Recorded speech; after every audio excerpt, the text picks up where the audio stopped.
The following radio message was recorded by the Kalamazoo Flight Service Station on the 23rd of March, 1950. Kalamazoo Tower. This is Northwest Orient 2501. We are coming close to Lake Michigan now, going down from 3,500 to 2,500 feet, like you asked. Switching to your radio now. That was the last anyone ever heard from Captain Robert Lind and his crew. 58 people disappeared without a trace over the dark waters of Lake Michigan that night. No bodies were ever found. No big pieces of the plane were ever found. And the reason they gave us, when it finally came, made no one happy. The loss of Northwest Orient Flight 2501 is still one of flying's most scary mysteries. What happened in those last moments above Lake Michigan has puzzled people who study crashes for more than 70 years. The ideas range from broken parts to something far more scary. But maybe the most creepy part of this case is not what happened that March evening. It's what people have been seeing in the skies above Lake Michigan ever since. Lake Michigan stretches for 307 miles from north to south. Its waters go down almost 1,000 feet deep. In 1950, flying passengers for money was still new. Radar was not everywhere. Weather reports were basic compared to today. Pilots had to rely on radio signals and what they could see. Flying over the Great Lakes at night seemed normal, but it was never safe. Northwest Orient Airlines was a good local airline. They had been flying since 1926 without killing anyone. Their safety record was perfect. Flight 2501 was a regular trip from New York City to Minneapolis. They planned to stop in Milwaukee for fuel. The Douglas DC-4 plane was taken care of well. It had flown thousands of hours without problems. Captain Robert Lind was 51 years old. He had been flying passenger planes for over 10 years.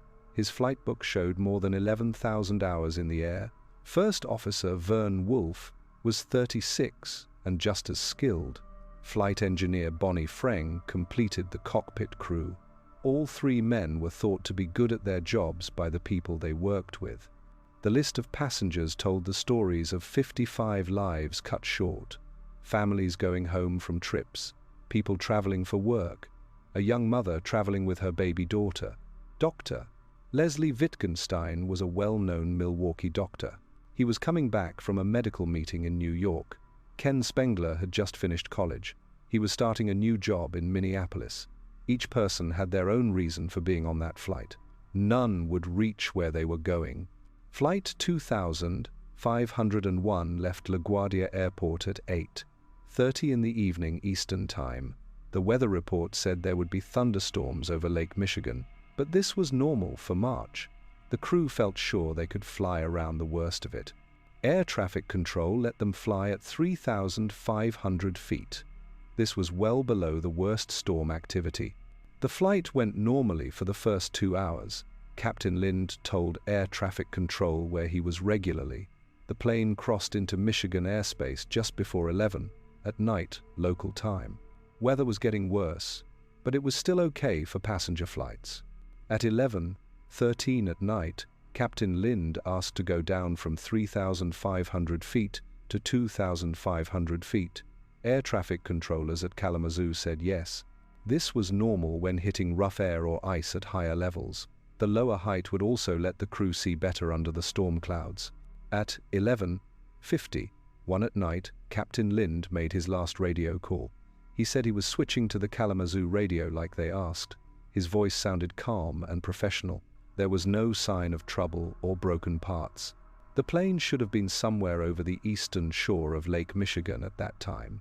And then, nothing. Air traffic controllers at Kalamazoo waited for the next scheduled position report. When it didn't come, they started calling Flight 2501 on different radio channels. There was no answer. Other planes in the area were asked to pass along messages. Still, nothing. By midnight, it was clear that something had gone wrong. The Coast Guard was told at 12:15 in the morning. Search and rescue work began right away, but the storms that had been predicted were now hitting hard. You could barely see anything. Winds were blowing at 50 miles per hour. Waves on Lake Michigan were 12 feet high. Any search would have to wait until morning. When the sun came up, the lake seemed to have eaten the plane whole.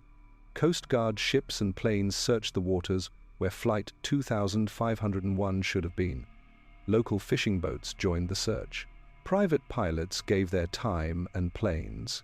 The search area grew to cover thousands of square miles. On the third day, searchers found small pieces floating near the Michigan shore, a seat cushion, pieces of luggage, a child's toy. The items belonged to Flight 2501, but they gave no clues about what had happened to the plane. The main wreck stayed hidden somewhere under the dark waters. As days became weeks, the official investigation started.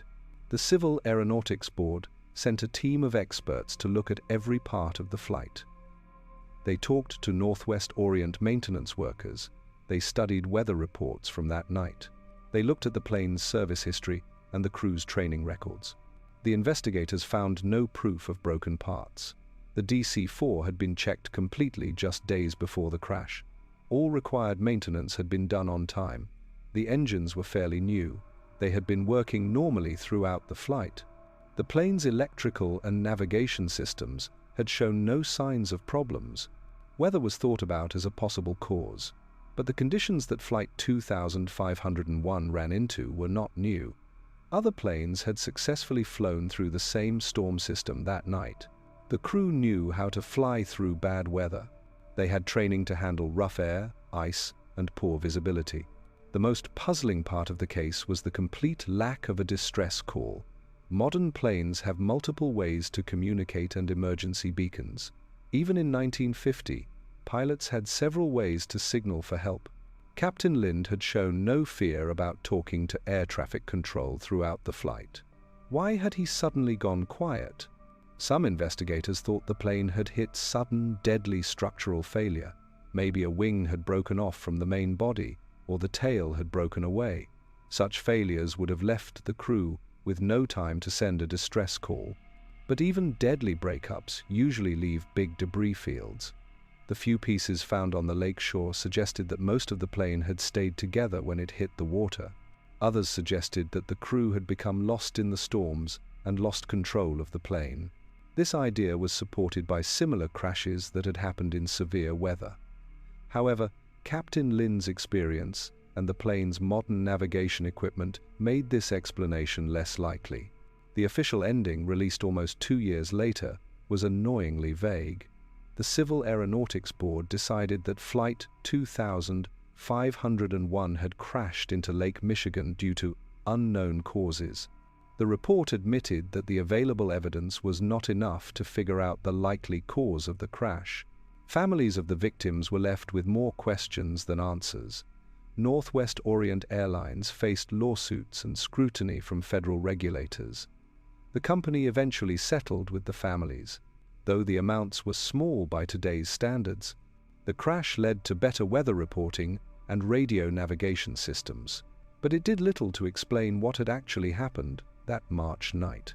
For most people, the story of Flight 2501 ended with the official report. The plane had crashed, 58 people had died. The cause would remain a mystery. But for people living near the Lake Michigan shoreline, the story was just beginning. Within months of the disappearance, people began reporting strange sights and sounds over the lake. Mystery lights moving at impossible speeds. Planes that appeared and vanished without explanation.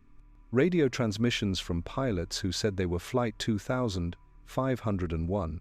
Margaret Williamson lived in a cottage near Benton Harbor, Michigan. She had followed the search for Flight 2501 in the local newspapers.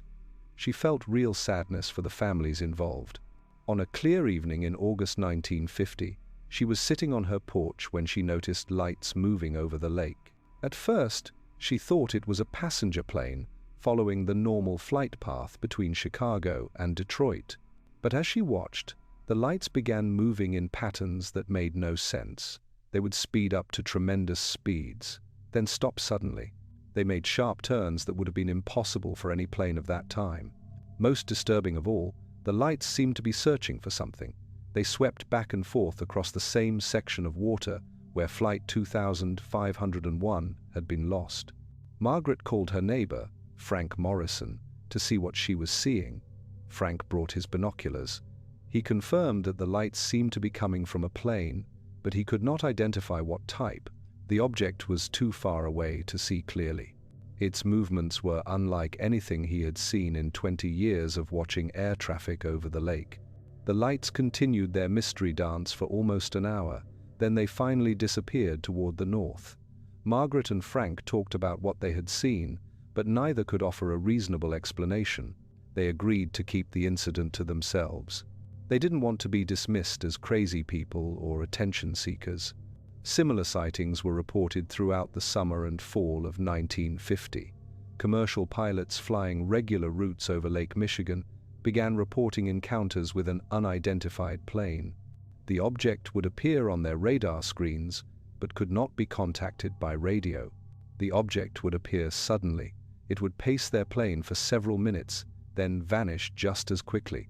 Captain James Fletcher was flying a Northwest Orient Flight from Milwaukee to Chicago in October 1950 when he had his own encounter. At about 10 in the evening, his radar operator detected a plane approaching from the east. The contact seemed to be on a collision course with their DC-4.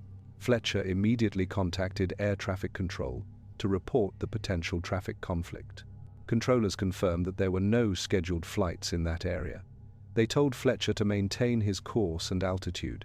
They would try to identify the unknown plane. Fletcher could see lights ahead and slightly above his position. The lights seemed to be from a commercial airliner, but they were moving too slowly for normal cruise flight. As Fletcher's plane got closer, he tried to establish radio contact with the unknown plane. He transmitted on multiple frequencies. He identified himself and asked the other plane about its intentions. There was no response. The lights continued their strange, slow movement across Fletcher's path.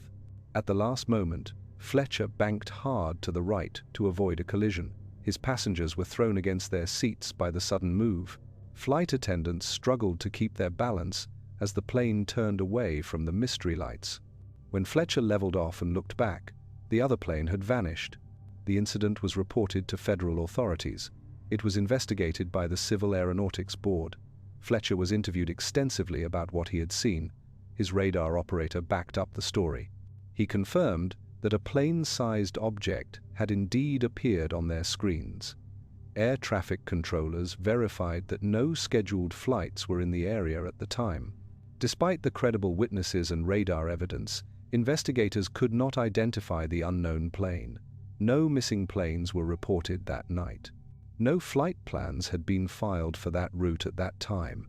The official report concluded that Fletcher had encountered a plane operating without proper authorization, but no further explanation was offered. Word of these encounters began to spread among pilots and air traffic controllers around the Great Lakes. Many reported similar experiences, but they were reluctant to file official reports. The aviation industry was still fairly young. Pilots feared that reporting UFO encounters might damage their careers. Most chose to discuss their experiences only with trusted colleagues. Radio operators began picking up strange transmissions as well. On multiple occasions, controllers received calls from planes identifying themselves as Northwest Orient Flight 2501. The transmissions were clear and professional. They sounded exactly like normal air traffic communications. But when controllers tried to respond or request the plane's position, the transmissions would suddenly cease. One such incident happened in December 1950. Controller William Hayes was working the midnight shift at the Grand Rapids Flight Service Station. He received a transmission from a plane calling itself Flight 2501. The pilot asked for permission to descend from 3,500 feet to 2,500 feet due to icing conditions. Hayes immediately recognized the importance of the call. He knew the story of the missing Northwest Orient flight. He knew the circumstances of its final transmission. He tried to contact the plane and request its current position, but he received no response. Other controllers were alerted. Attempts were made to triangulate the source of the transmission. No plane was detected on radar in the area from which the signal seemed to come. The incident was reported to Northwest Orient Airlines and federal investigators. Audio recordings of the transmission were analyzed by experts. They concluded that the voice belonged to a middle-aged male with speech patterns consistent with professional pilot training. The transmission quality suggested that it had come from a plane flying at normal commercial altitudes. However, no plane was missing that night. All scheduled flights in the region were accounted for and in contact with air traffic control. The source of the mystery transmission remained unexplained. These incidents continued sporadically throughout the 1950s and 1960s. Pilots reported encounters with unidentified planes over Lake Michigan. Controllers received phantom radio calls from Flight 2501. Residents along the lakeshore described strange lights moving through the sky. The patterns seemed to suggest an ongoing search. In 1962, a team of researchers from the University of Michigan decided to investigate the phenomena. Led by Dr. Robert Martinez and Dr. Alan Hynek, the team spent several months interviewing witnesses. They analyzed reports of unusual activity over Lake Michigan. Their findings were published in a limited academic journal. They were largely ignored by mainstream media. The researchers documented over 200 separate incidents involving unidentified planes or unexplained radio transmissions in the Lake Michigan area. The incidents showed a clear pattern. Most occurred during the same time of year as the original Flight 2501 disappearance. Many witnesses described seeing planes that matched the general appearance of a DC-4, though specific details were often hidden by distance or weather conditions. Most intriguingly, the researchers found that many of the phantom radio transmissions contained specific details about the night Flight 2501 disappeared. References to weather conditions, altitude changes, and radio frequency switches that matched exactly the known circumstances of the missing flight. It was as if someone was repeatedly recreating Captain Lynn's final communications.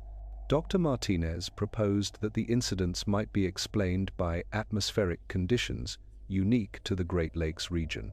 Temperature inversions and unusual electromagnetic phenomena could theoretically create false radar returns and distort radio transmissions. However, this theory failed to account for the visual sightings reported by credible witnesses under clear weather conditions. Dr. Hynek, who would later become famous for his work with the Air Force's Project Blue Book, suggested that the incidents represented some form of residual energy or temporal echo. He theorized that traumatic events might somehow imprint themselves on the environment. They would replay endlessly like a broken record. While this explanation was widely dismissed by his academic peers, Hynek continued to believe that the Lake Michigan phenomena represented something beyond conventional understanding. The mystery deepened in 1970 when portions of a plane were finally discovered on the bottom of Lake Michigan. A commercial fishing vessel snagged its nets on what appeared to be the remains of a large plane. It was about 12 miles offshore from Benton Harbor. Divers sent to investigate found sections of aluminum fuselage and what appeared to be engine components. The discovery generated considerable excitement among investigators and family members of Flight 2501 victims. However, attempts to recover the wreckage proved difficult and expensive. The plane was lying in almost 200 feet of water. This was well beyond the capabilities of most salvage operations at the time. Weather conditions on Lake Michigan made diving operations extremely dangerous. Initial surveys of the wreckage site suggested that the plane had impacted the water at high speed. The fuselage was broken into several large sections. This was consistent with the pattern expected from a high-velocity crash. However, the wreckage was scattered over a much wider area than investigators had anticipated. This suggested that the plane might have begun breaking up before impact. Efforts to raise the wreckage continued through the 1970s, but technical challenges and funding limitations prevented any major recovery operations. Small artifacts were retrieved. These included pieces of passenger luggage and plane components that were positively identified as belonging to Flight 2501. However, the main sections of the plane remained on the lake bottom. The discovery of the wreckage should have ended the mystery of Flight 2501. The plane had been found. The crash was confirmed. The victims' families could finally have closure.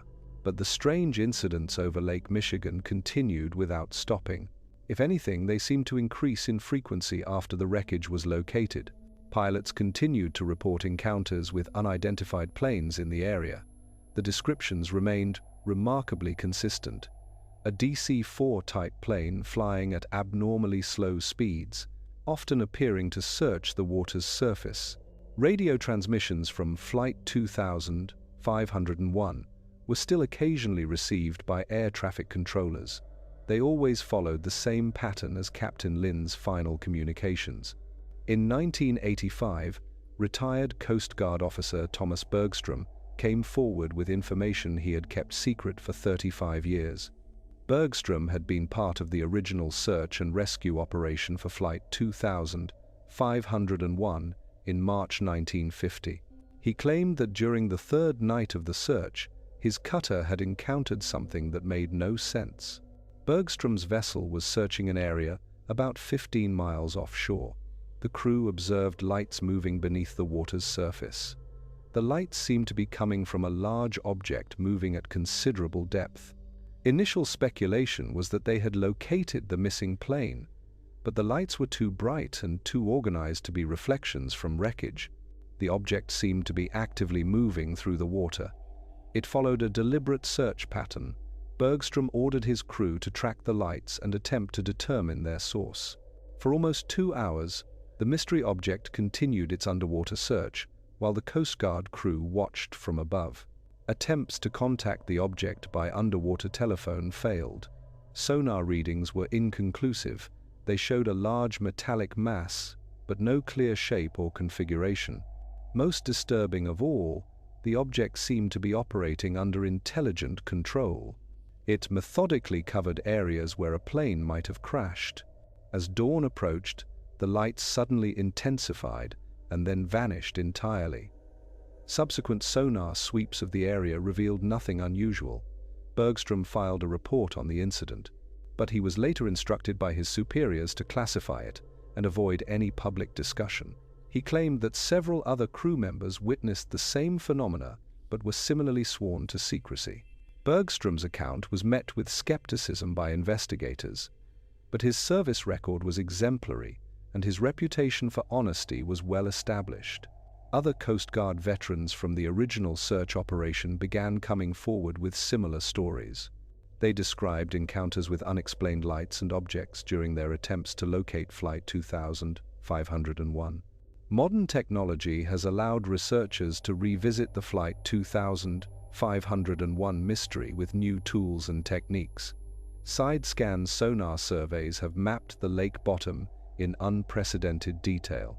Underwater, remotely operated vehicles have explored areas previously inaccessible to human divers. Advanced computer modeling has reconstructed the likely flight path and crash scenario. Despite these technological advances, many questions remain unanswered. The exact cause of the crash has never been determined. Large sections of the plane have never been recovered, and the strange phenomena reported over Lake Michigan continue to this day. In 2008, the Michigan Shipwreck Research Association launched a comprehensive effort to locate and document the remaining wreckage of Flight 2501. Using advanced sonar equipment and GPS navigation, the team has identified several debris fields that may be related to the missing plane. However, positive identification has proven difficult due to the depth and scattered nature of the wreckage.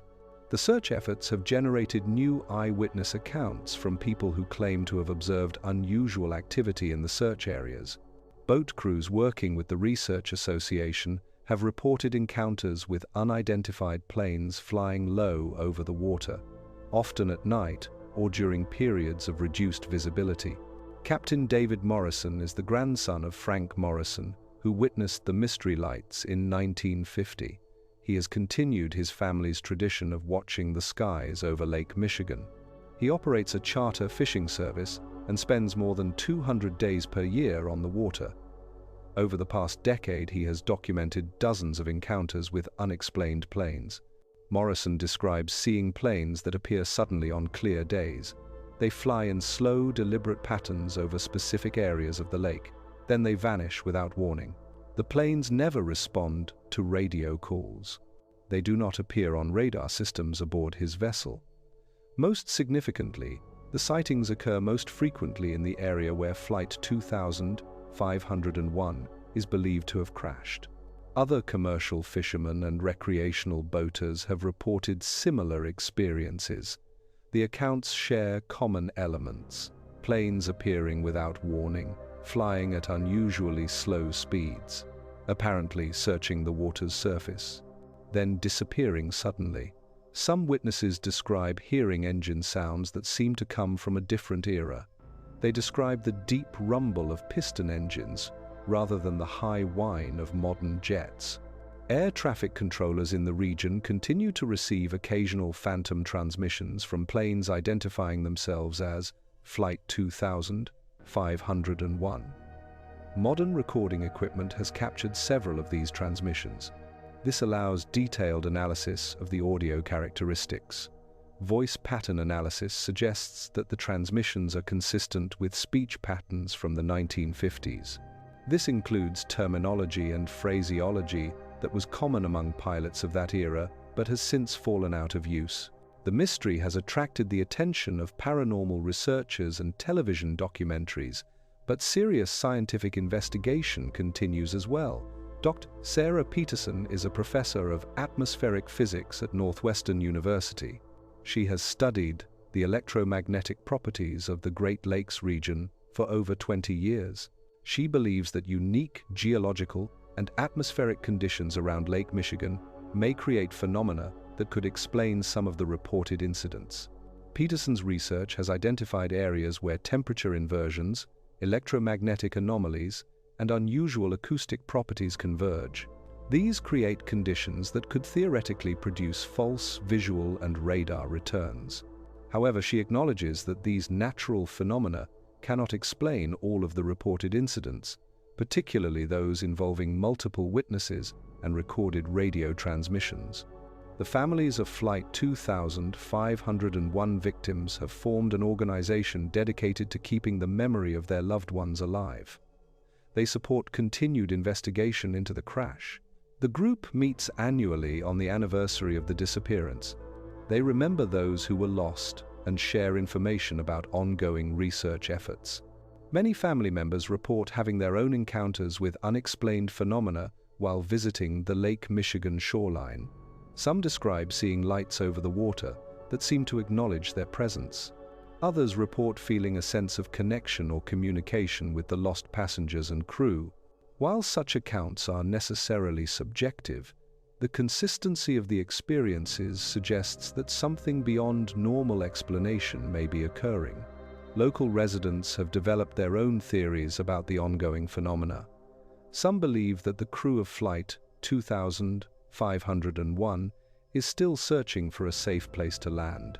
Others think that the traumatic nature of the crash created some kind of supernatural imprint on the area. A few suggest that the plane may have encountered something unexplained that night, and that same something is still active over Lake Michigan. The legend has become part of local folklore along the Lake Michigan shoreline. Parents tell their children about the ghost plane that still flies over the lake on stormy nights. Fishermen share stories of mysterious lights and phantom radio calls. Pilots flying commercial routes still report occasional encounters with unidentified aircraft in the area. Tourism has developed around the mystery as well. Ghost tours in towns along the lakeshore include stops at locations where Flight 2501 phenomena have been reported.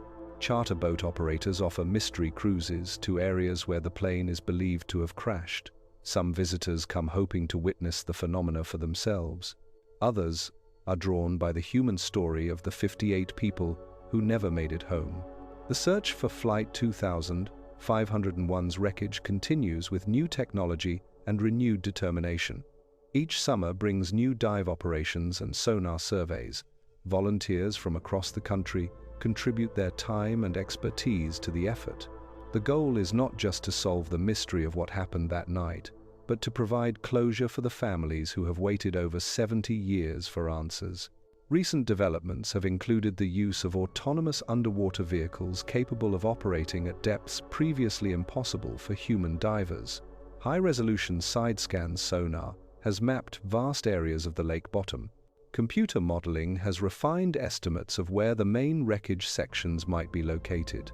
Each advance brings researchers closer to understanding what happened to Flight 2501.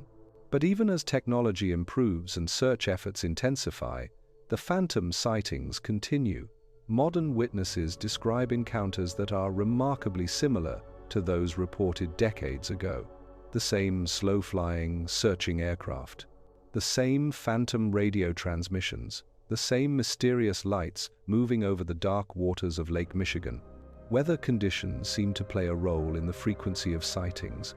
Reports increase during storms and periods of poor visibility, similar to the conditions that Flight 2501 encountered on its final night. Some researchers theorize that atmospheric disturbances might somehow trigger or enhance the phenomena. Others believe that the connection is more psychological, with witnesses more likely to interpret unusual sights and sounds as supernatural during stressful weather conditions. The emotional impact of the mystery extends beyond the immediate families of the victims. Flight 2501 represents one of the earliest major airline disasters occurring during the infancy of commercial aviation. The lack of closure and explanation has haunted not just the families, but the entire aviation community. Many consider it a reminder of how much we still don't understand about flying and the forces that can bring aircraft down. Professional pilots who fly routes over Lake Michigan often acknowledge the Flight 2501 mystery. Some admit to feeling uneasy when crossing the area where the plane is believed to have crashed. Others describe a sense of connection with Captain Lind and his crew, recognizing that they could face similar challenges in severe weather conditions. The phantom radio transmissions in particular resonate with pilots who understand the isolation and responsibility of commanding an aircraft full of passengers. Air traffic controllers in the region have developed informal protocols for dealing with phantom transmissions from Flight 2501. While no official procedures exist, controllers are trained to document such incidents and report them to supervisors. The consistency of these reports over several decades has led some within the FAA to acknowledge that something unusual is indeed occurring, even if they cannot explain what it might be. The disappearance of Northwest Orient Flight 2501 remains officially unsolved. The plane crashed into Lake Michigan on the 23rd of March, 1950, killing all 58 people on board. The cause of the crash was never determined despite extensive investigation. Most of the wreckage remains on the lake bottom. Recovery efforts continue to this day. But the story of Flight 2501 extends far beyond that tragic night in 1950. For more than 70 years, people have reported encounters with mystery planes over Lake Michigan. Phantom radio transmissions continue to be received from a flight that disappeared decades ago. Witnesses describe seeing planes that appear to be searching for something, night after night, year after year. The sightings show no sign of decreasing. If anything, they seem to be becoming more frequent as awareness of the mystery spreads. Social media and internet forums have allowed witnesses to connect and share their experiences. Photography and video equipment has become more sophisticated and accessible. Yet, despite all the modern technology, the phenomena remain as elusive and unexplained as ever. Some researchers believe that the increasing number of reports reflects growing public interest rather than an actual increase in supernatural activity. Others suggest that climate change and shifting weather patterns over the Great Lakes might be affecting whatever conditions contribute to the phenomena. A few theorists propose that the approach of the 75th anniversary of the disappearance might somehow be intensifying the spiritual energy associated with the tragedy. The mystery has inspired numerous books, documentaries, and articles over the years. Each new piece of media brings renewed attention to the case and often generates additional witness reports. Some accounts are clearly influenced by previous stories and media coverage, but many others provide new details and perspectives that add to the overall mystery rather than resolving it. Academic researchers continue to study the case from multiple angles. Historians examine the social and cultural context of 1950s aviation. Physicists investigate atmospheric and electromagnetic conditions that might explain some of the reported phenomena. Psychologists study the impact of trauma and loss on perception and memory.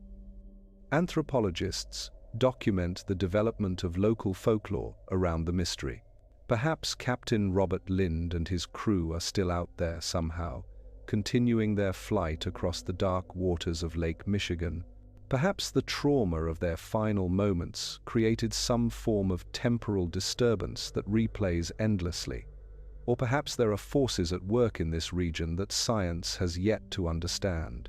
The truth may never be known, but as long as planes fly over Lake Michigan, and as long as people watch the skies, the mystery of Flight 2501 will continue.